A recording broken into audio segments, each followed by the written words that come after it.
Tiga kosakata bahasa Jepang yang sering salah digunakan.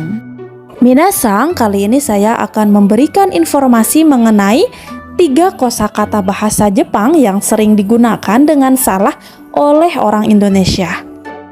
Kosakata yang pertama adalah ganbatte. Kata ganbatte ini bisa dikatakan kata yang sudah sangat familiar sekali.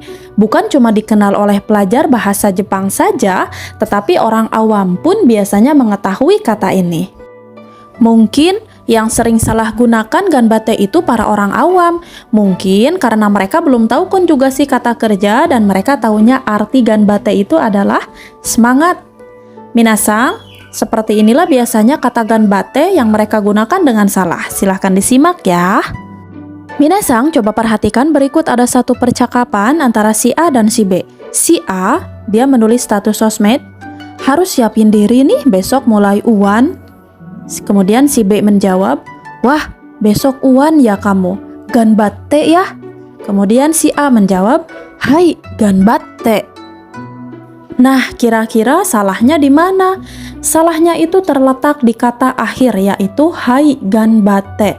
Harusnya ia berkata hai gambarimasu atau hai gambaro. Karena asal kata ganbatte adalah singkatan dari ganbatte kudasai, yang artinya lakukanlah yang terbaik atau semangatlah, berusahalah ya. Dan ini adalah kata suruhan. Asal dari kata kerjanya adalah gambaro. Jadi di kata hai ganbatte artinya jadi ya berusahalah. Kan aneh ya, kok malah mengucapkan balik lagi.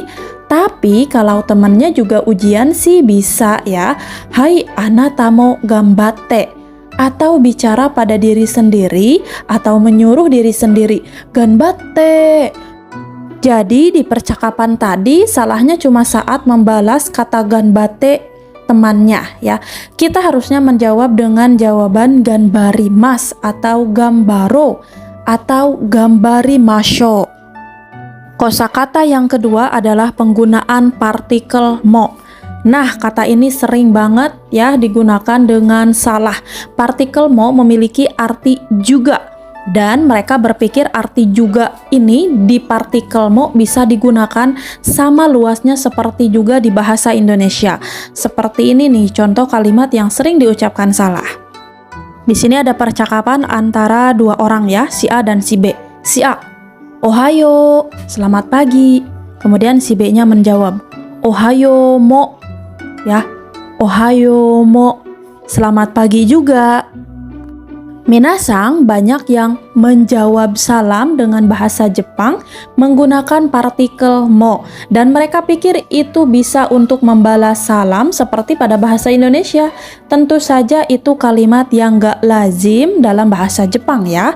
Untuk menjawab salam, tentu saja kita cukup membalasnya dengan salam itu juga.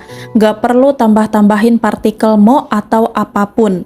Mungkin dalam bahasa Indonesia bisa, tapi dalam bahasa Jepang hal itu tidak bisa ya. Contohnya, mat pagi, terus kita jawab mat pagi juga. Nah, dalam bahasa Indonesia bisa kan? Tapi jangan samakan dengan bahasa Jepang ya. Karena sifat dan penggunaan partikel mo itu mirip dengan partikel wa. Contoh penggunaan partikel mo yang benar. Minasang silahkan disimak. Ya, di sini minasang ada percakapan antara dua orang. Yang pertama si A, konbang waga aitsatsu desu.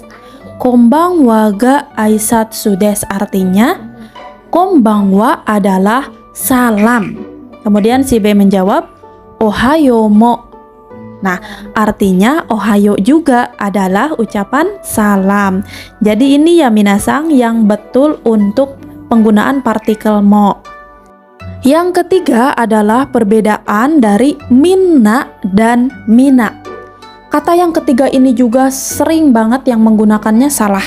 Di antara kata-kata yang telah kita bahas tadi, yang saya rasa kata minasang adalah kata yang salah tersering yang digunakan oleh para pelajar bahasa Jepang.